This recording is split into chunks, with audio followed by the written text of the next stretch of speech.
이거 엄청 많이 오셔가지고 좀 떨리네요. 일단 저는 72년생이고요. 그 다음에 사는 곳은 저기 시골 충북 영동군에 살고 있습니다. 그리고 이제 아내 있고, 그 다음에 딸내미 있고, 이렇게 지금 3명이 살고 있는데, 공부를 하게 된 계기는 제가 이제 수학 강사였어요. 근데 그렇게 하다 보니까 이제 개인 시간이 너무 없어서, 그 아내가 이제 공인중개사 따고, 이제 그 다음에 이제 법무사를 따라 이제 이렇게 해가지고 공부를 하게 됐고요. 근데 법무사 공부는 한 12월 정도부터 시작한 것 같아요. 12월부터 시작해서 9월 정도에 2차 끝냈으니까 한 9개월 정도 걸린 것 같습니다. 근데 여기 이제 뭐 처음 보신 분들도 계실 테고, 또 이제 오랫동안 공부하신 분도 계실 테고, 이제 이렇게 해서 뭐 사실 공부란 게 어느 정도 이제 운이 받쳐줘야 되는 요소도 있고 하니까, 자기 자신을 믿고 그렇게 꾸준히 하시게 되면 언제든지 되긴 되시더라고요. 이번에 그 동기분들 중에서 제일 연장자가 68세 분 계셨거든요. 그리고 평균 연령이 제가 어느 정도 평균 연령에 맞는 것 같더라고요. 그러니까 60세 이상 분이 한 7분 정도 계시는 것 같고 하니까, 꾸준히 자기 자신을 믿고 이렇게 열심히 하시면 언젠가는 걸리긴 걸리는데, 될 수 있으면 좀 빨리 끝내고 싶으신 거잖아요. 그래서 이제 저도 이제 어느 정도 이제 빨리 끝냈으니까 이 자리에 이제 불러주신 것 같고, 그래서 제가 드릴 말씀은 제가 했었던 공부, 어떻게 공부를 했는지 뭐 그 정도의 도움 드릴 수 있을 것 같으니까, 이제 제 경험 위주로 해서 최대한 좀 말씀을 드릴게요. 일단 저는 공부하기 전에 이제 아내가 이제 점집을 가자고 얘기를 하더라고요. 그래서 이제 점집을 가서 점을 봤는데, 그 죽을 사자하고 무덤 몇 자를 써주시더라고요. 그래서 한 1년, 2년 동안은 죽을 각오를 해야 된다, 이제 이런 말씀을 하시면서 운이 안 좋대요. 그래서 시험은 어떠냐 그러니까, 시험 운은 있으니까 한번 봐봐라, 이제 이렇게 말씀하시더라고요. 그러면서 파란색 계열의 속옷을 입어라. 그 말 듣고 이제 제 팬티가 전부 다 파란색이에요.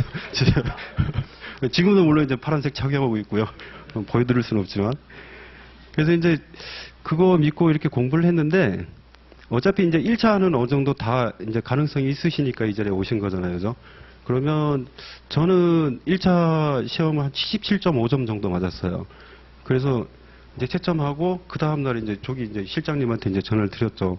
그래서 제가 이 정도 맞았는데 합격 가능하냐 이렇게 여쭤보니까, 그럼 그 정도면 충분하다 그래서 바로 동차방 강의 끊고 그다음에 인강을 들었어요. 근데 지금은 이제 동차방 강의가 진행이 안 되고 있는 상태잖아요. 그래서 실장님한테 이제 부탁드려서 작년 강의, 그러니까 2017년 강의를 다 들었던 거죠. 그래서 미리미리 이제 민사소송법 먼저 듣고, 그다음 민법도 2018년 기준으로 이제 17년 강의를 들었었던 거죠. 그래서 두 과목을 미리 먼저 끝내놨습니다, 저는. 그리고 이제 그거를 한 2주 동안 계속해서 이제 복습을 하면, 이제 커리상 뭐가 올라오는가 하면 소장 강의가 이제 하나씩 올라오게 됩니다.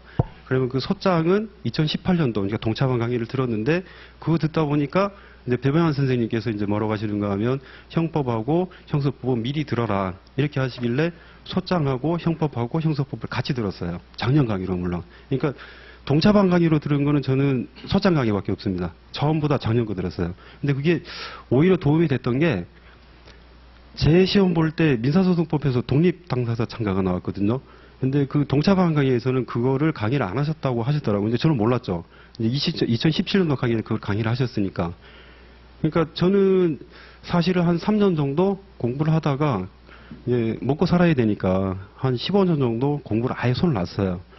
그러면서 다시 공부를 하기 때문에 거의 이제 무해 상태에서 시작을 했기 때문에 어떤 게 중요하고 어떤 게 안 중요한지를 사실 몰랐어요. 그러니까 강사님들이 이거는 중요하다 이렇게 하면 노트에다 따로 적고, 공부할 때 어떻게 해라 그러면 그걸 따로 적고, 그 다음에 뭐를 어떻게 하라 그러면 그걸 다 따로 노트를 하나를 만들었어요.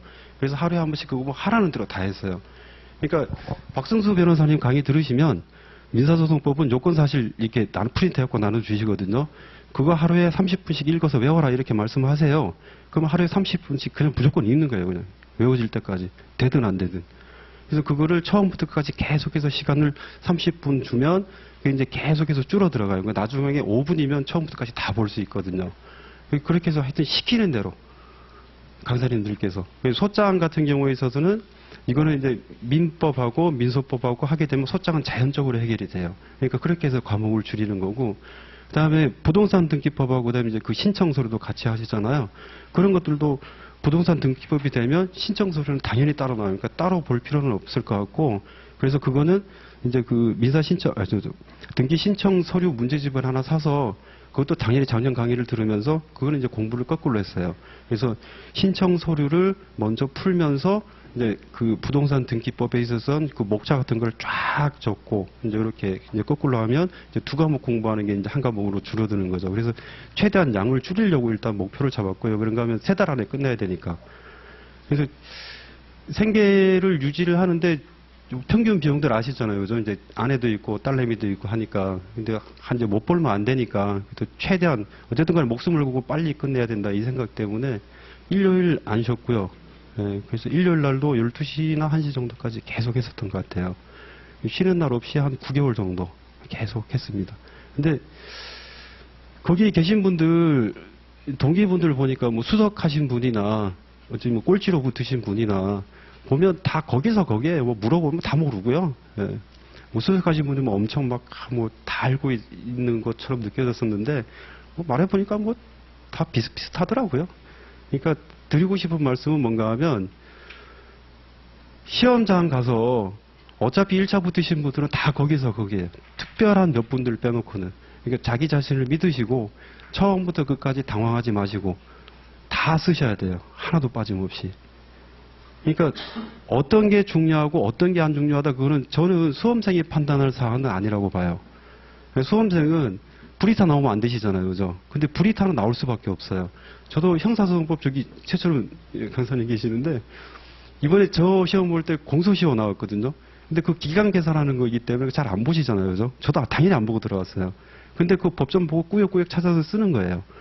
그러면 기본 점수는 나오겠죠. 그래서 하나도 빠짐없이 다 쓰셔야 돼요.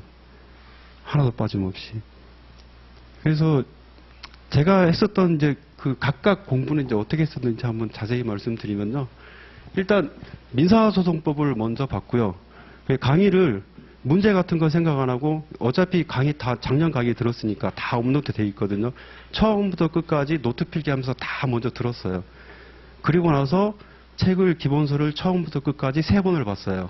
그리고 나서 이제 문제집을 그 박선수 변호사의 문제집 있으니까 그 문제집을 가지고 처음부터 끝까지 답안지를 하루에 20장씩 썼어요. 민사소송법만.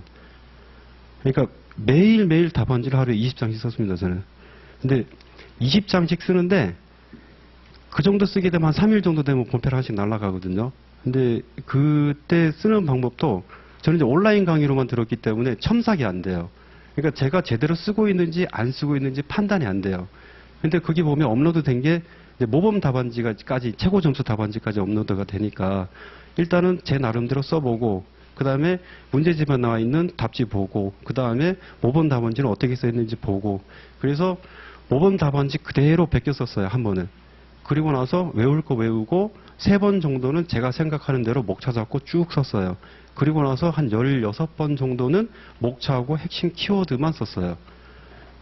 그렇게 하시게 되면 시간이 얼마나 걸리는가 하면 한 4시간 안팎이 걸려요. 답안지 작성하시고 그걸 버리시는 데까지. 그래서 그 다음날 되게 되면 그 전에 다뤘었던 문제를 다시 한번 읽어보고 빨리 목차 잡고 쓰고 이렇게 제일 처음에는 공부를 했었는데 하다 보니까 문제가 생기는 게 초안을 안 잡으니까 어떨 때는 컨디션을 보면 잘 써주고 컨디션을 안 보면 빠지더라고요. 빠지는 내용도 있고 글도 완전히 안 써지고 그래서 이제 배병환 강사님하고 이제 말씀을 드렸더니 초안을 잡는데 신경을 써라 이렇게 말씀을 하시더라고요. 그래서 답안지를 항상 쓰기 전에 초안을 한 10분 정도. 그러니까 그런가 하면 저희들이 보게 되면 2차 시험이 2시간인가 1시간인가 이렇게 보잖아요. 시간 배분이 있잖아요. 그죠? 그래서 무조건 답안지를 쓸 때는 초안 10분. 그 다음에 초안을 잡을 때 거기에다 모든 목차를 다 끌어다 잡고 그 다음에 그 목차 중에서도 중요한 쟁점 사안들 있잖아요. 그죠? 그런 것들을 될 수 있으면 한 글자 정도로 적어놔야지 제가 나중에 이제 답안지 옮길 때 편하게 적으니까. 그래서 그렇게 적으니까 한 시간이 1시간 정도는 절약이 되더라고요. 빠지는 것도 없고. 그래서 초안을 잡는데 신경을 특히 많이 썼고요. 그 다음에는 어쩔 수 없이 이제 계속해서 이제 안 되는 거는 외워야 되니까. 그래서 빠짐없이 외우려고 노력을 많이 했는데, 그러다 보면 이제 양이 너무 많아서 과부하가 걸리거든요. 그래서 그 과부하 걸릴 때는 어쩔 수가 없어요. 한 번 볼 거 두 번 봐야 되고, 두 번 볼 거 세 번 봐야 되고. 그러니까 공부를 하실 때 막 나는 왜 이게 안 외워지지? 다른 사람들은 잘할 것 같은데. 근데 제가 봤을 때는 다 거기서 거기에요. 다들 안 외워지고요. 다들 미치려고 합니다, 그거. 저만 그런 것도 아니고 모든 분들이 다 그래요. 그러니까 너무 불안해 하실 것도 없고요. 자연스럽게 회독수 올라가면 해결될 문제입니다. 당장 해결될 문제는 아니고요. 그래서 급하게 마음 먹지 마시고요. 천천히 회독수 올리시면서 꾸준히 쓰시는 연습하시게 되면 적어도 과락은 안 나옵니다. 그리고 민법은 어떻게 했는가 하면 어차피 이제 1차를 많이 하셨으니까 뭐 어느 정도 요건 같은 거는 다 외우고 계시잖아요. 그죠? 그러니까 민법 할 때는 기본서를 강의할 때 이제 기본 교재 가지고 하실 때 쓸데없는 거 다 빼시고 강의를 해 주시거든요. 강사님들께서. 그래서 해 주시는 거 위주로 했고요. 그다음에 문제집은 당연히 이제 그 박승사 변호사님 거 제가 들었으니까 그 문제집 하나 샀는데 그 문제집이 한 300페이지 정도, 그 정도밖에 안 됩니다, 그게. 그래서 그것을 처음부터 끝까지 그걸 한 10번 정도 본 것 같아요. 당연히 답지는 똑같이 그렇게 작성을 했고요. 하루에 20장씩. 그 방법도 당연히 이제 초안 한 10분 잡고, 그 다음에 목차 잡아갖고, 초안에다 다 적어놓고 나서 하나도 빠짐없이 적었는데, 그렇게 적다 보니까 이 답장이 이제 너무 많이 늘어나는 거예요. 그러니까 시간 안에 우리는 써야 되는데 시간 안에 못 쓰잖아요. 그죠? 그래서 어떻게 해결했는가 하면, 쓸 때, 가끔 가다 문맥이 이제 뭐 조사나 어떻게 들어가냐에 따라서 이제 문맥이 잘 연결되거나 안 연결되거나 그런 경우가 있지 않습니까? 그죠? 그런 사소한 거는 신경을 안 쓰고, 최대한 하여튼 외우라고 하신 그 키워드만 들어가게끔만 적는다. 그래서 사족 다 떼고 그냥 키워드만 딱딱딱딱 적으니까 줄수가 나오더라고요. 그래서 가장 시험 보러 가시기 전에 먼저 설정을 하셔야 될 게 답안지를 한 장을 주시는데 제가 봤을 때 그 한 장 제대로 쓰게 되면 충분히 고득점 나오거든요. 2장 쓰실 필요도 없어요. 그 얘기는 보기 좋게 써야 될 만만 써라 이런 말이거든요. 그러니까 그 칸수를 일단 20점 문제면 민법은 몇 칸, 내가 거기까지 써야 된다. 형소법은 50점에 한 장 주시거든요. 그러면 줄수가 당연히 이제 점수마다 몇 줄씩 나오겠죠. 그래서 그것들을 다 일단 설정을 했어요. 그래서 그 칸까지는 죽었다 깨나도 법전을 뺏기든지 아니면 문제집에 나와 있는 사안을 그대로 다 옮겨 적든지 무슨 수를 쓰든지 간에 그 수까지 채웠어요. 그래서 이런 연습들을 많이 하니까 나중에는 이제 거짓말도 많이 늘더라고요, 사실 보면. 그래서 다 거짓말이죠. 뭐 사실대로 이렇게 쳐다보면 제가 61.5점 맞았는데 그 정도까지 실력은 안 되는 것 같아요. 객관적으로 제가 봤었을 때. 근데도 일단 최대한 목차 잡아서 예쁘게 쓰려고 노력하니까 이제 들어가 있는 거 사실 그 채점 하시는 분들도 제가 직접 채점을 안 해봤기 때문에 뭐라고 말씀을 못 드리겠는데 전부 다 이렇게 통으로 이렇게 처음부터까지 다 쓰시는 것보다는 그래도 목차 잡고 밑에 한 줄 쓰고 목차 잡고 한 줄 쓰고 이렇게 쓰시는 게 훨씬 보기 좋거든요. 그래서 저는 다 그렇게 썼습니다. 그렇게 썼고 그리고 보통 보시게 되면 문제가 저도 이거 되게 많이 고민했거든요. 보면 결론 쓰고 그 다음에 밑에 놓은 거 쓰고 이렇게 많이 쓰시잖아요. 그죠? 근데 꼭 이렇게 써야 되나 이런 생각 되게 많이 했어요. 그래서 직접 이제 물어봤거든요. 그 배병환 선생님한테. 그랬더니 네 마음대로 써라. 결론은 이거더라고요. 그러니까 답을 확실히 알면 결론 쓰시고 그 다음에 놓은 거 쓰셔도 상관이 없는데 답을 내가 모르겠다. 근데 결론을 먼저 썼다. 그러면 이거 만약에 답 틀리게 되면 밑에 놓은 거는 안 봐도 다 틀리는 거잖아요. 그죠? 그러니까 이건 굉장히 위험한 방법인 것 같더라고요. 그래서 저는 문제 제기 쓰고 그 다음에 요 밑에 이제 뭐 요건 같은 거 쓰고 밑에 결론 쓰고 그래서 처음부터까지 다 이렇게 목 찾아와서 썼어요. 그래서 답안지 쓰시는 거는 결론을 먼저 쓰든 논거를 먼저 쓰든 저는 문제가 되지는 않는 것 같아요. 근데 각각의 평가 항목마다 이거 제 느낌이에요. 제 느낌상 문제 제기에다가 점수 얼마 주는 것 같고요. 그 다음에 요건에다 점수 얼마 주는 것 같고요. 결론에다 점수 얼마 주는 게 기본 점수들이 다 들어가 있는 것 같은 느낌은 들더라고요. 제가 내용을 제대로 적은 건 사실 별로 없는데 그 정도 점수 나오는 거 보니까 어느 정도 구색 맞추고 들어갈 내용 들어가면 점수 충분히 고득점 나옵니다. 예. 그래서 저보다 잘 본 형님들 계셔서 한번 여쭤봤는데 제가 이거 한다고 하길래 이제 여러분들한테 한번 여쭤봤는데 고득점 나오신 분들 치고 답안지 막 2장 이상 쓰신 분 안 계시더라고요. 그래서 한 장 아니면 한 장 반 정도 그 정도에서 깔끔하게 목차 다 잡으시고 그렇게 다 쓰셨더라고요. 저도 마찬가지로 등기 신청만 2장 쓴 것 같아요. 나머지는, 민법하고 등기 신청만 2장 쓰고 나머지는 다 한 장으로 다 이렇게 커버했었던 것 같아요. 그 다음에, 답안지 적으실 때, 중간에 보면 이제 모르는 문제가 생기잖아요. 1번 문제를 모를 수도 있고, 2번 문제를 모를 수도 있고, 3번 문제를 모를 수도 있고, 이제 그런 문제가 생겨서 그것도 이제 그 강사님한테 제가 한번 확인을 했어요. 그래서 어떻게 쓰는 게 좋습니까? 중간에 모르는 거 나오면. 그러니까 그것도 역시 네 마음대로 써라 이런 거더라고요.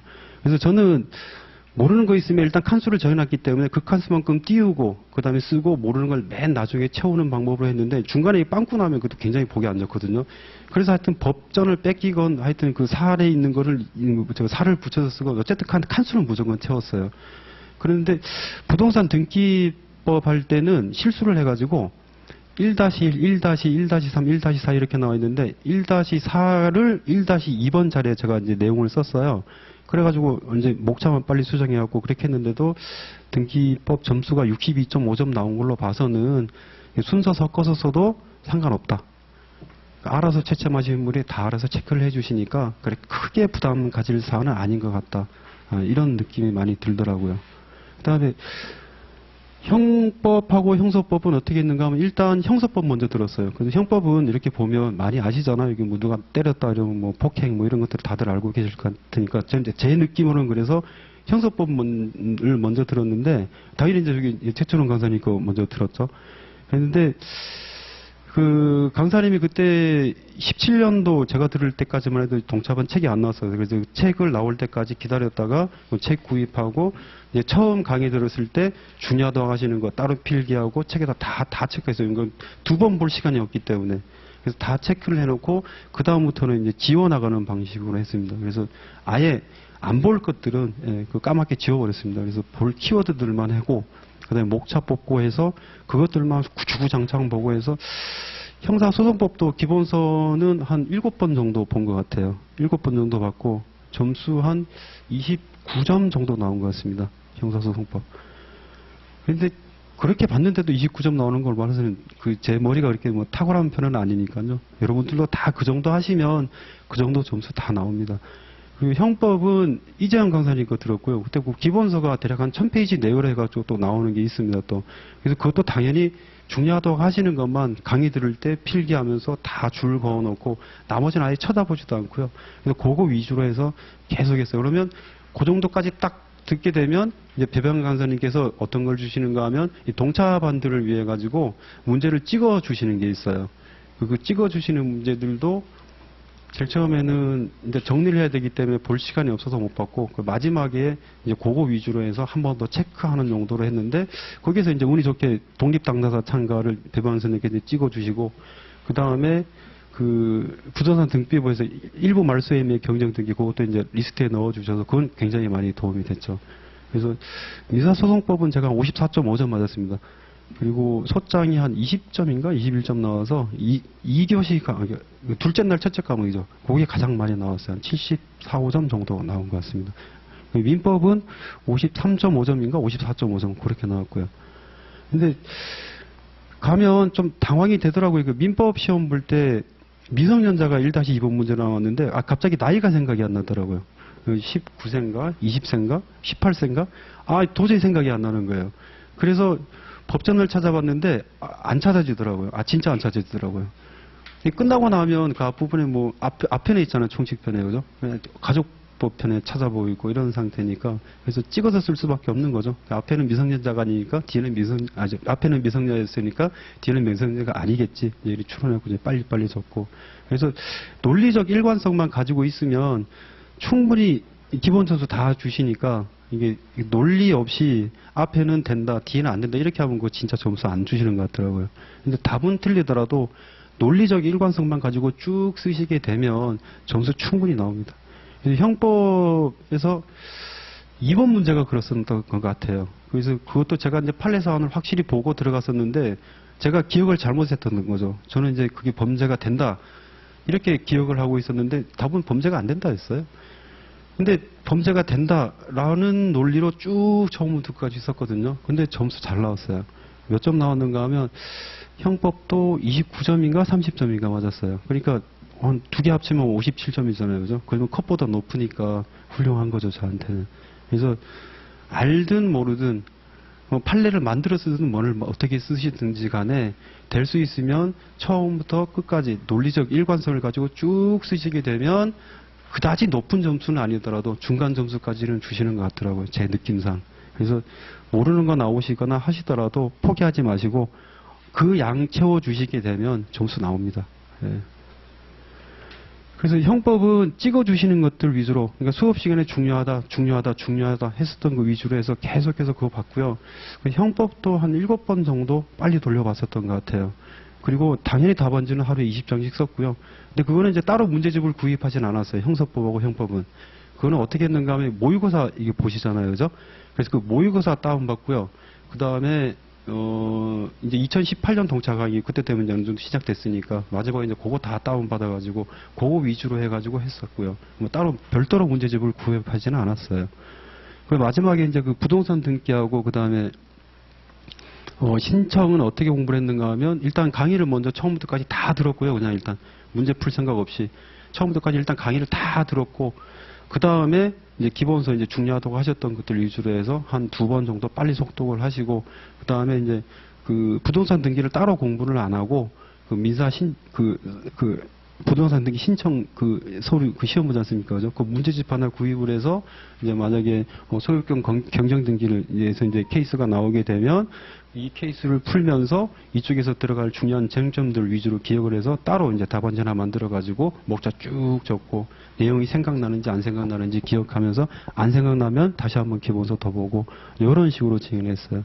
근데 대주권 등기 50점짜리인데 저 그거 한 번도 안 봤습니다. 1차 실력으로 본 거예요. 그러니까 그 부동산 등기법 할 때 그 김영 강사님이 여기 강의하시는데 사실 제 느낌인데 그렇게 뭐 깊은 내용을 하시거나 뭐 자세한 법리를 가르쳐 주시나 그러지 않으세요. 근데 법전 진짜 많이 뒤져보시거든요. 그게 진짜 도움이 돼요. 저 그거 법전 뺏기면서 법전만 적었어요. 처음부터 끝까지. 법전만 적었는데도 예, 그 정도 62.5점 점수가 나왔으니까 꽤 높은 점수 나왔었던 거죠. 그러니까 부동산 등기법은 특히 부동산 등기법하고 등기 규칙하고 조문이 어디에 들어가 있는지 어떤 목차에 어떤 조문을 적어야 될지 이거 눈여겨서 진짜 잘 보시게 되면 근데 점수가 안 나올 것 같은데 의외로 잘 나오는 게 부동산 등기법이더라고요. 그래서 부동산 등기법은 그렇게 뭐 따로 막 목차를 막 달달달달 외우거나 그러지 않았습니다. 목차 외우고 있는 거 하나는 원목동관인가 뭔가 그거 하나밖에 없어요. 동시신청인가 일관신청인가 그거 하나밖에 없어요. 두 문자 그렇게 스트레스 받으면서 막 외우지 마시고요.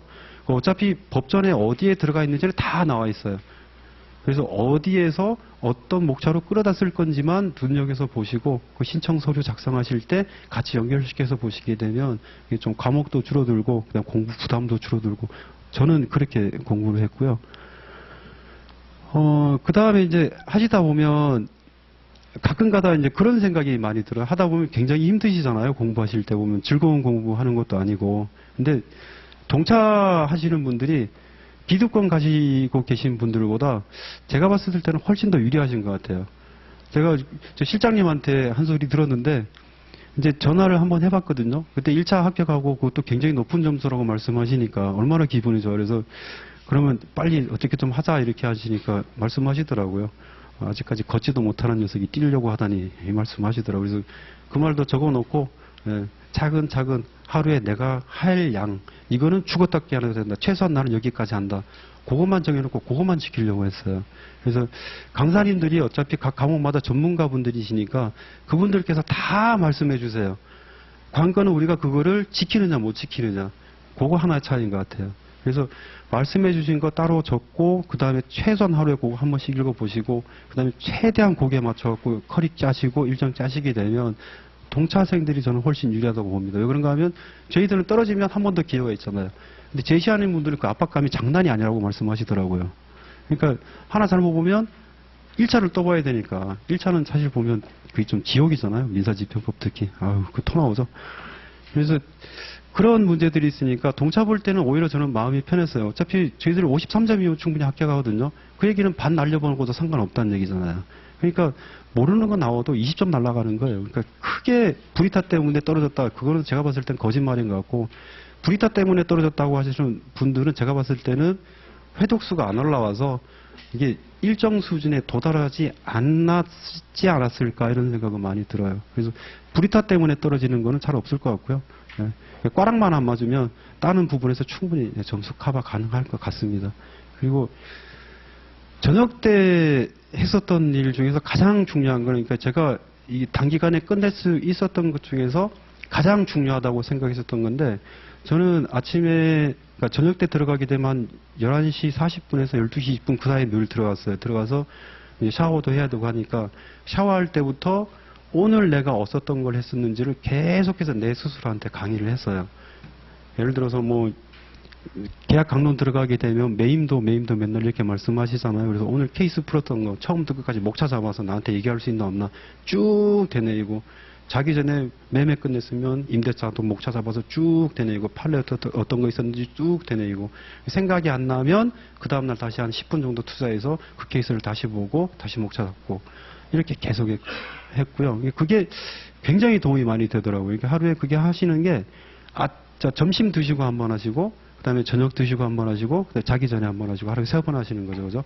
근데 그게 머릿속에 진짜 선명하게 많이 남더라고요. 저한테는.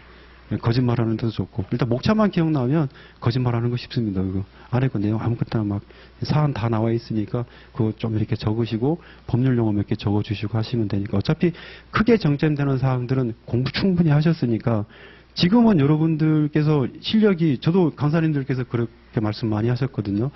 실력은 올라와 있는데 본인 실력들이 어디까지 되는지 모르니까 문제예요. 근데 제가 봤을 때는 다 똑같은 수준까지는 다 어느 정도 올라와 있거든요. 그러니까 답안지를 충분히 작성하실 수준까지는 다 올라오셨어요, 지금. 본인들이 그걸 인지하지 못할 뿐이시지. 그래서 그거를 밖으로 보여야 되는 거거든요. 어차피 저희들은 시험을 합격해야 되기 때문에. 그러니까 어느 정도 현명하게 잘 보여줄 수 있냐 없냐 요 부분에서 굉장히 많이 고민을 했고 이제 그 고민한 결과 가장 기억에 남고 가장 잘할 수 있는 게 계속해서 되뇌이는 거. 오늘 배웠었던 거 되뇌이고 오전에 했었던 거 점심 먹으면서 되뇌이고 점심 먹으면서 했었던 걸 저녁 먹으면서 되뇌이고 그래서 계속해서 끊임없이 되뇌이고요. 그 다음에 컨디션 좋은 날보다 안 좋은 날이 훨씬 많잖아요. 그죠? 살다 보면. 근데 컨디션 나쁘면 사실 책 보기 싫으시잖아요. 맞죠? 그래서 기분이 좋아야 되거든요. 그래서 늘 아침에 일어나서 세수하면서 했었던 게 그죠? 잘생겼다. 뭐 이런 얘기죠. 그죠? 거울 보고. 근데 어느 정도 객관적 진실인 것 같은데 이렇게 말씀하시면 다들 안 믿으시더라고요. 그래서 저 와이프는 어쨌든 간에 저를 뭐 세상에 제일 미남이라고 생각하고 계시니까 그래서 아침에 거울 보면서 늘 되뇌서 이게 기분 좋으라고 너는 잘생겼으니까 뭘 해도 잘 돼. 파란 팬티 입었잖냐 뭐 이렇게 그래서 늘 그렇게 기분 좋게 하려고 되뇌이고 댕겼고요. 그러니까 기분이 조금 안 좋아질 것 같으면 밖에 나가서 저 담배 이제 좀 헤비 스모커거든요. 하루에 한 갑 반 정도, 2갑 정도 피우는데, 이제 밖에 나가서 이제 담배 한 대 피우면 이제 하늘 보고 그러는 거죠, 이제 뭐. 예. 하늘보다 뭐 내가 안 돼, 뭐 지나가는 사람이 있으면, 저분보다 내가 그래도 잘생기지 않았을까? 뭐 이렇게. 이렇게 하면서 이제 계속해서 스스로를 업그레이드 하는 거예요, 기분 좋게. 어차피 실력은 거기서 거기니까. 예, 컨디션 좋으면 글 잘 써지잖아요, 그죠? 그래서 최대한 그게 이제 포커스를 맞추는 거죠. 나의 기분을 어느 정도까지 업그레이드 시켜서 내가 기분 좋은 상태로 공부에 들어갈 수 있도록 하는 거를 이제 세수하면서 예, 그렇게 만들었어요. 그래서 하루에 제 칭찬을 한 3가지 정도씩은 한 것 같아요. 예. 장점이 좀 많더라고요. 저도 칭찬하다 보니까 좀 예전에는 굉장히 좀 찌질해 보였었는데 예, 칭찬하고 하다 보니까 장점이 굉장히 많은 것 같아요. 그래서 뭐 몸매도 좋은 것 같고 이렇게 보니까 배도 별로 안 나왔어요. 그래서 그런 것 같고 뭐 말도 뭐 이 정도면 뭐 그렇게 못하는 편은 아닌 것 같고 얼굴도 잘생긴 것 같고 뭐 이런 것들이 좀 많이 나타나더라고요. 다만 못하는 걸 이제 좀 돈을 못 벌어서 집에 가면 인간 대접을 못 받는다 뭐 이런 것밖에 없죠. 그래서 그런 정도로 해서 계속 기분을 좋게 업그레이드 하려고 노력을 많이 했고요. 근데 이 뇌라는 게 좀 단순하더라고요. 그래서 긍정적으로 생각하면 몸에서 이제 좀 긍정적인 기분들이 느껴져서 왠지 좋아지니까 들어가서 책 보기 한결 편하고 인상 찡그리고 힘들다고 내색해봤자 남들 알아주지도 않거든요. 그러니까 집에 가서 피곤하다고 얘기한 적 공부할 때 한 번도 없어요. 저 집사람한테. 그러니까 저는 저녁 때 4시 반 정도 되면 애들이 이제 오거든요. 걔들한테 이제 수학 강의하고 이제 먹고 살아야 됐으니까. 그래서 되게 힘들어요. 이게 강의하는 게. 하루에 한 8시간 정도 떠들었으니까. 하면 혼이 막 이만큼 나가는 게 보여요. 막 잡아갖고 막 이렇게 오고 이러는데. 근데 그래도 집에 가서 힘들다는 얘기 안 했어요. 그러니까 공부하는 게 재밌었으니까. 여기 가면 늘 기분 좋은 상태로 들어가고, 그다음에 마무리할 때도 나오게 되면 좀 이렇게 밤하늘 별 보고 이렇게 나오면 좀 상큼하시잖아요. 영동이니까 저희 동네는 밤 9시 되면 거기 이제 개들만 돌아다니고 사람은 없어요. 근데 거기 이렇게 오면 이제 개도 짖고 고양이도 따라오고 하면 이거 보면서 아유 자식들 뭐 이러면서 이렇게 오면 기분이 좋긴 좋더라고요. 그래서 마무리도 기분 좋게 하고 그다음에 시작도 기분 좋게 하고 그러니까 힘들 게 하나도 없죠. 그래서 일요일까지도 쉬지 않고 할 수 있었던 게 아마 거기에 원동력이 있지 않았나 제 생각은 그렇습니다. 저는. 그리고 근데 각자 이제 스타일들이 계시니까 일요일까지 공부하라고 하시기에는 조금 무리가 있을 것 같고, 이제 각자들 이제 판단하셔서, 근데 저는 이제 생계 때문에 빨리 끝내야 됐기 때문에 어쩔 수 없이 일요일까지 했었던 거. 아내하고 2년 약속했었거든요. 2년 남아가서 내가 1년 더 한다 그러면 내 손모가지를 잘라라. 이렇게 얘기를 하고, 2년 안에 붙을 목표로 하고 했었으니까요. 근데 가장 큰 위기는 아마 시험 보기 한 달 전이었을 것 같아요. 제가 공부했을 때 엄청 더웠거든요. 근데 저희 공부방에 에어컨이 그때 딱 고장이 났어요. 그래서 이제 거기에 앉아가지고 이제 하니까 이게 덥고 힘들고 하니까 당연히 이제 그러면 이번엔 시험 삼아 시험 보러 가고 뭐 내년을 노릴까 이런 생각 당연히 들죠. 그때 이제 또 이제 저분께서 이제 나타나셔가지고 씨알데기 있는 생각하지 말고 열심히 공부해라. 그리고 그 이재영 강사님이 그때 이제 그 형법 강의 이제 막 하시면서 그때 그 동차가 이제 1점 차이로 떨어진 분이 계시다고 그 말씀 하시더라고요. 근데 지금 보니까 1점 차이가 굉장히 큰 점수더라고요. 0점 몇 점 차이로 떨어진 분들도 계시고 하니까. 근데 저는 그때는 몰랐죠. 1점이면 사실 뭐 사소하잖아요. 그죠? 그래서 그러면 내가 포기할 게 아니고 조금만 더 하면 뭐 나도 붙을 수 있겠구나 이런 생각들 많이 들고 해서 그냥 이 악물고 그냥 그렇게 계속 했었던 원동력이 됐었던 게 아마 그런 것들이지 않나 싶습니다. 그래서 여기 계신 분들 두렵거나 다 한 건 마찬가지거든요. 사실 보게 되면 누구나 다 두렵죠. 이게 내가 공부 안 했을 게 나오면 어떨까 뭐 이런 기분 다 드는 건 마찬가지고 그런데 제가 판단하기에는 그 누구나 다 마찬가지고 아주 운이 좋아서 모르는 거 한 문제도 없다. 대한민국에 단 한 명도 없습니다. 장담하건대 다 불이 타 나오게 마련이고요. 뭐 내가 안 한 데서 나오면 다 그건 불이 타지 않습니까? 그죠? 그렇기 때문에 그 누구나 다 나오게 마련이고 하니까 근데 대신에 저희들은 53점만 맞으면 되세요. 53점만 맞으시면 넉넉하게 붙으시니까 불이 나오더라고 쫄지 말고 최소한의 양만 적으시고 법전을 뺏기시건 사안에 있는 걸 적으시건 그런데 대신에 적으시더라도 될 수 있으면 일목요연하게 목차 잡아서 적으시게 되면 점수 받으시는데 조금 더 도움이 될 것 같습니다. 그래서 시험 보러 갔었을 때 마지막으로 드릴 말씀은 그거예요. 제가 시험 시간표 착각하고 들어갔거든요. 그러니까 첫날에 민법하고 민사소송법을 보는 줄 알았어요. 그래서 당연히 그 전날도 민법하고 민사소송법을 밤새도록 봤죠. 그리고 이제 민법을 보고 점심을 먹으면서 이제 담배 하나 피면서 이제 그거 민사소송법을 보고 있는데 지나가 주시는 분이 말씀을 해 주시더라고요. 형법하고 형사소송법이라고. 그래서 들어가서 시간표가 보니까 진짜 그렇더라고요. 그런데 저하고 똑같이 착각하신 분 뒤에 계셨거든요.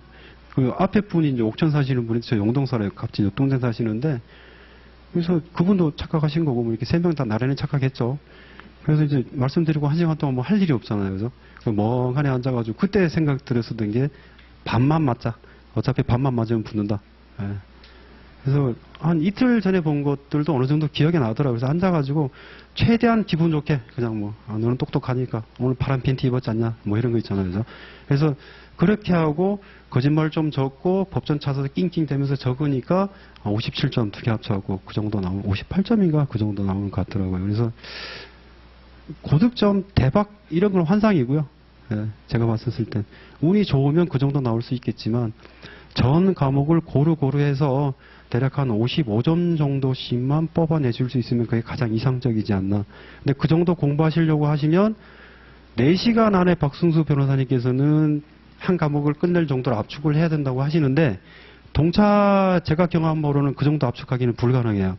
제가 해보니까 한 6시간 반 정도까지는 압축이 되더라고요. 그래서 저는 시험 볼 때 이틀을 다 밤샜어요. 그 과목이 이제 민법, 그 다음에 민사소송법, 소장 이렇게 보기 때문에 형법, 형사법 이렇게 보죠. 하루에 그러니까 책 굵은 걸로 3권을 봐야 되잖아요. 4시간까지는 압축이 안 돼요. 그래서 6시간 반 정도 한 과목 끝내는데 그 정도 되더라고요. 그래서 시험 보고 집에 오면 밤샜어요. 밤새서 다 보고 한 과목은 남겨서 한 반 정도는 이제 가서 시험장에 일찍 도착해서 보고.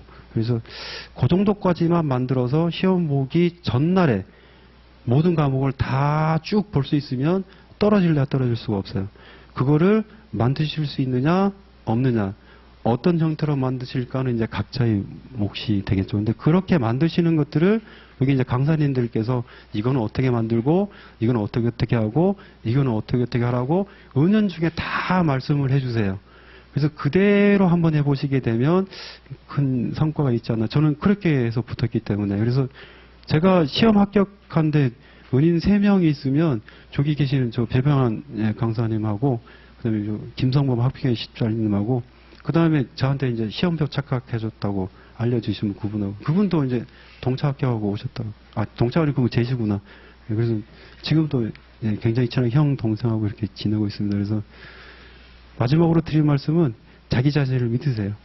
그 말밖에 없습니다. 그래서 다른 거 다 주위에서 뭐라고 하시든지 간에 신경 쓰지 마시고 강사님과 자기 자신 믿으시고 그대로 쭉 진행해 나가시게 되면 최소한 빠른 시일 안에 붙을 거를 저는 확신합니다. 왜 그런가 하면 제가 그렇게 해서 됐기 때문에. 그래서 다들 화이팅 하시고요. 힘드실 때 어떻게 넘기실 방법 잘 찾으시고, 근데 가장 좋은 거는 아무 생각 없이 그날 기분 좋으면 되거든요. 그래서 하루 시작할 때 최대한 기분 좋게, 그리고 저녁 마무리할 때 오늘 내가 뭘 공부를 했는지 머릿속에 반드시 떠올렸으면 좋겠고, 요거는 제가 이제 수학 강사했었을 때 애들한테도 계속 했었던 말이거든요. 제가 고등학교 때도 사실 그렇게 공부를 했었고, 그래서 그거에 습관화 되시면 공부하시는데 굉장히 도움이 될 겁니다. 제가 고등학교 꼴찌로 들어갔었는데 졸업할 때 되면 굉장히 상위권으로 졸업을 했어요. 대학교는 저기 성대 법대 나오고요. 그래서 저도 옛날에 공부 좀 했다 뭐 이런 소리 들었었는데 이제 다들 그런 소리 많이 들으셨잖아요. 그래서 법무사 시험 보실 정도 되게 되면 뭐 공부 좀 했다 다들 그런 소리 들으셨을 분들이시니까 자질에는 큰 상관이 없는 것 같아요. 머리도 큰 상관이 없고 나이 많이 들어서 힘들어서 그런 건 다 핑계인 것 같습니다. 그러니까 68세 분도 뭐 합격을 하셨으니까 그분 1차 80점 맞으셨대요. 1차 80점 맞으셨고 2차 66점인가 65점인가 그렇게 맞으셨다고 하시니까 뭐 다들 가능하시다는 말씀이시잖아요. 그죠? 근데 얼마만큼 자기 자신을, 저 심장마비 걸려서 죽는 줄 알 때까지 공부했습니다. 저 사실. 저 힘들어서 심장마비 걸리는 줄 알았어요. 하도 힘들어. 그래서 하루에 한 10분 정도는 침대에 누워서 뻗어 있었던 것 같아요. 늘. 그러니까 하루에 자리에서 엉덩이 뗀 게 총 합치게 되면 한 20분 정도 뗐나? 그래서 책상에 앉아갖고 담배 다 피우고요. 절대로 안 일어나고요. 아침에 앉으면 9시 앉으면 12시까지 엉덩이 안 떼고, 점심 먹고 1시에 앉으면 애들 4시 반에 왔는데 그때까지 엉덩이 안 떼고, 그 다음에 한 11시 정도 수업 끝나고 나면 11시에서부터 12시까지 계속 공부를 했었고, 그래서 엉덩이 뗀 적 없는 것 같아요, 저는. 그러니까 최대한 많이 붙어 앉으셔가지고 절실하게, 그 정도 차이인 거지 실력이 부족해서 떨어졌다 그런 건 아닌 것 같습니다. 1차 합격하셨으면. 그래서 절대 실력 부족한 거 아니니까 본인들 절대로 믿으시고요. 절실하게, 얼마나 절실하게 오늘 내가 하루 어떻게 보낼 건가, 그것만 집착하시게 되면 작은 게 쌓이면 큰 건 당연히 따라오는 거기 때문에 좋은 성과 있으실 거예요. 그래서 다들 제가 이제 좀 이따 이제 개업을 하게 되니까 내년에 붙으시면 뭐 충북 영동 살고 있거든요. 뭐 수습받으러 오시게 되면 제가 뭐 점심하고 저녁은 제가 다 대접해 드릴게요. 그래서 여기 계신 분도 저처럼 저희 굉장히 못나게 살았어요. 못나게 살았고, 이번에 합격하고 나니까 아버님이 저 우시는 거 처음 봤어요. 여태까지 인생 살면서. 아버님 3일 우시더라고요. 아버님하고 같이. 그래서 그 정도로 제가 굉장히 찌질하게 살았는데, 그래도 이 법무사 시험 합격하고 나니까 제 스스로 느끼는 것도 인생이 좀 전환점이 되지 않나 이런 생각은 많이 들더라고요. 이게 업계가 힘들다 그러는데 뭐 전혀 그런 것 같지는 않고요. 전부 다 힘들잖아요. 그죠? 근데 자기 인생의 이 터닝 포인트를 내 스스로 만들었다는 거에 대한 자부심 뭐 그런 거 있는 거죠. 뭐. 그래서 여러분들도 충분히 다 가능하시고 하니까 열심히 본인들 잘 믿으시고 그렇게 하시게 되면 좋은 성과 있으실 겁니다. 그래서 내년에 다들 뵀으면 좋겠어요. 다들 오시게 되면 제가 다 연수 다 받아드릴게요. 그래서 그 더운 날에 건강 조심하시고요. 그래서 열심히 하셔서 다들 좋은 성과 있기를, 운동 가면 제가 이제 절이 있으니까 맨날 기도는 해드리겠습니다. 많은 분들 오셨는데 귀한 시간 내주셔서 감사합니다. 감사합니다.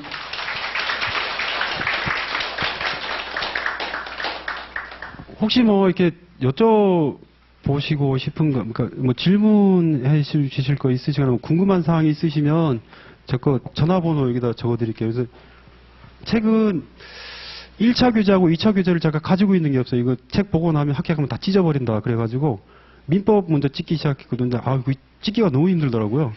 그래가지고 그 고물상 하시는 분이 이렇게 폐지 주우시는 분 다니시거든요. 이제 할아버지 모셨다가 제가 책을 친절히 다 드렸어요. 그래서 책을 드릴 게 한 개도 없어요. 책을 다 버려버려가지고.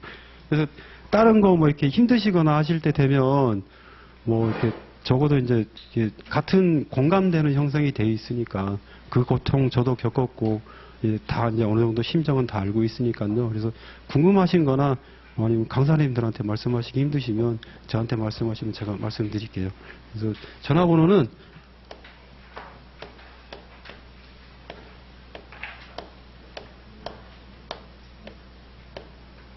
여기 전화번호고요. 이름은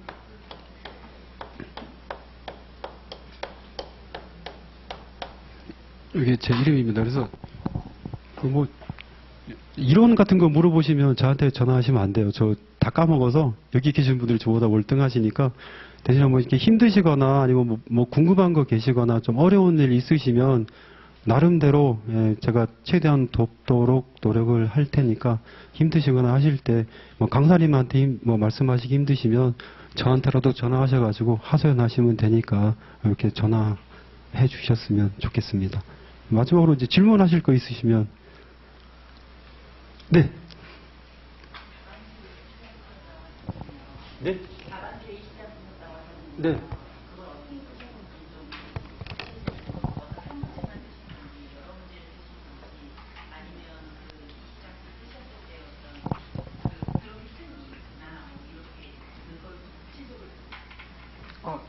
그 20장 쓰는 기준은 문제 한 문제당입니다. 이거 문제 한 문제당.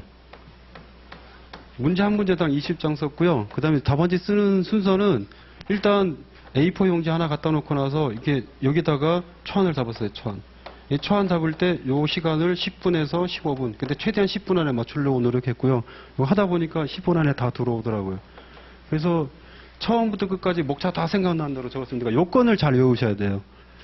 그래서 민법 또 그렇고 민사소송법도 그 박승수 변호사님 거 들으시면 아니 뭐 다른 강사님도 마찬가지시겠지만 그 요건 사실 해가지고 다 줍니다. 그게 A4 용지로 해가지고 4장 반인가 5장 반인가 그 분량 별로 안 돼요. 외우셔야 될 것도 별로 안 되고. 근데 그게 외우기가 귀찮아서 그렇지 언젠가 한번 외우셔야 되거든요. 전부 다. 그거 하루에 30분씩 투자해가지고 한 달 동안만 하시면 나중에 5분이면 다 봅니다. 처음부터 끝까지 다 외우시고. 그래서 요거 적으면서 여기다 일단 제일 처음에는 요건 같은 거 쭉 적고요. 그 다음에는 여기다 적은 게 이제 각각의 쟁점되는 사항들 있잖아요. 그러니까 사안 읽어보면 쟁점되는 사안이 있지 않습니까? 그죠? 그래서 쟁점되는 게 어떤 거냐. 그 다음에 여기 판례 있으면 판 이렇게 딱 적고 키워드 한 2글자 적어놓고 그래서 초안 잡고 그 다음에 제 나름대로 답안지를 처음부터까지 다 쓰겠죠. 그죠? 그러니까 완전한 문장을 이용해 다 쓰고 근데 이게 잘 안 돼요. 사실 보면. 그 다음에는 이제 여기 모범 답안이 있으니까 모범 답안 보고 내 거하고 뭐가 틀렸는지 보고 그래서 첨삭을 해가지고 답안지를 하나 외우고 그 다음에는 이렇게 갖다 놓고 나서 3장을 짜라리 제가 외운 대로 쓸 수 있나 없나 이거 확인하고 당연히 안 되죠. 처음에는. 그 다음에는 어느 정도 외워졌으면 이제 그 답안지 목차 있잖아요. 그죠? 제일 처음에 이제 뭐 결론, 논거 이렇게 쓰시든지 아니면 문제의 제기, 요건, 그 다음에 마지막에 결론 이렇게 쓰시든지 해서 안에 내용 다 들어갔는지 안 들어갔는지 그 다음에 이제 키워드 위주로 해서 그렇게 나머지 16장을 그렇게 채웠어요. 이거 당연히 문제 한 문제당 기준입니다. 이거. 네. 네. 저는 박승수 변호사님 책도 있고 요만한 거 책 있지 않습니까? 500페이지 약간 넘어가는 거. 그거랑 문제집이랑 2권 사서요. 네. 처음부터 끝까지 다 봤습니다. 저는. 예. 그래서 저는 독단 공부하고 들어간 겁니다. 예. 그래서 그 주제 넘은 얘기지만 그 수험생이 어떤 게 중요하고 어떤 게 중요하다 저는 그런 건 없다고 보고요. 그러니까 많이 나왔었기 때문에 중요하다 이거는 좀 아닌 것 같아요. 2차는. 어쨌든지 간에 안 중요한데도 내시니까 내면 중요한 거죠 저희들한테는. 그러니까 그런 거 다 건지시려면 어쩔 수 없이 처음부터 끝까지 한두 번이라도 눈에 발라두셔야 돼요. 그래야지 들어가서 법전 찾습니다. 안 그러면 법전 못 찾아요. 시험 전에는 먼저 봤었던 게, 그러니까 민소법은 저는 이틀을 봤잖아요, 그죠? 그 시험부 착각을 하고 들어갔기 때문에. 그래서 민소법 보는데 6시간 반 정도 걸린 것 같고요. 그 3시간 정도는 앞에 거 그거 그 기본서 내용 빨리 훑어보고요. 그다음에 나머지 한 3시간 반 정도는 처음부터 끝까지 그 문제집 그거 봤습니다. 2권 다 본 것 같아요. 근데 그렇게 하시면 그 시간이 굉장히 빡빡하실 거예요. 그렇게 만드시려면. 그래서 이제 어쨌든 간에 최대한 압축시켜야 되시니까 마지막에 끝까지 붙들고 있을 책 그걸 압축시켜야 되니까 그 작업들은 아마 고통스럽더라도 아마 하시는 게 좋지 않을까 생각됩니다. 예.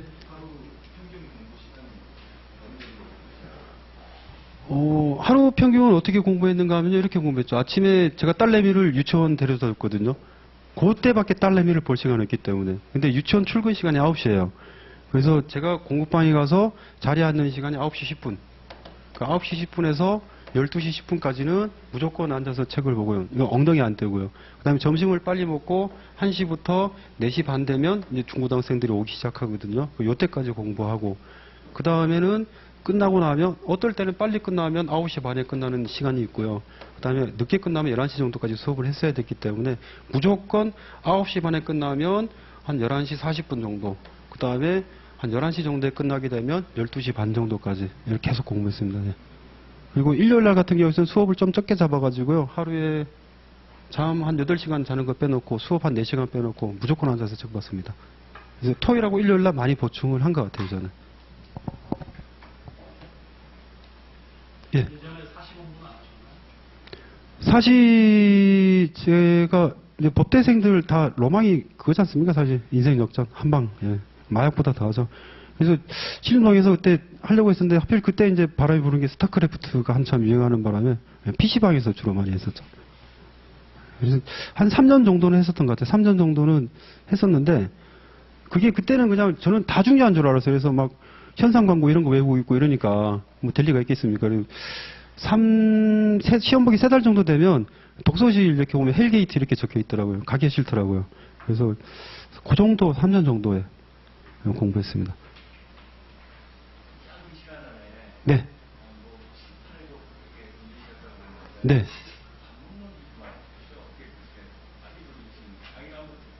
예. 예. 예. 한 시간당 제가 보통 본 게 한 70페이지 정도? 한 시간에? 빨리 보는 거 100페이지. 근데 이해 안 되거든요, 사실 보면. 근데 저는 이해가 중요한 게 아니고 붙어야 되니까. 이해는 나중에. 최대한 눈에 바른다. 그래서 최대한 속독해서 회독수 늘리려고 많이 노력했어요. 그래서 그렇게 하다 보면 한 5번 정도 되게 되면 목차는 어느 정도는 외워지더라고요. 네. 그래서 근데 그건 제가 공부했었던 방법이고 또 이제 다른 이제 하시는 방법이 있잖아요. 그죠? 근데 다른 거 하시게 되면 다들 불안해 하시니까 저는 이제 이렇게 했었다. 그 정도 참고 정도로만 하시면 좋겠습니다. 그래서 더 이상 질문 없으시면 오늘은 여기서 맺고요. 그래서 힘드시거나 하시면 하여튼 꼭 연락 주시고요. 영동 들리시게 되면 한번 들리십시오. 제가 삼겹살이 맛있거든요. 그 정도는 제가 대접해 드릴 수 있습니다. 그래서 열심히 하셔서 다음엔 다들 좋은 성과 있으셔서 연수원에서 뵙겠으면 좋겠습니다. 예, 감사합니다.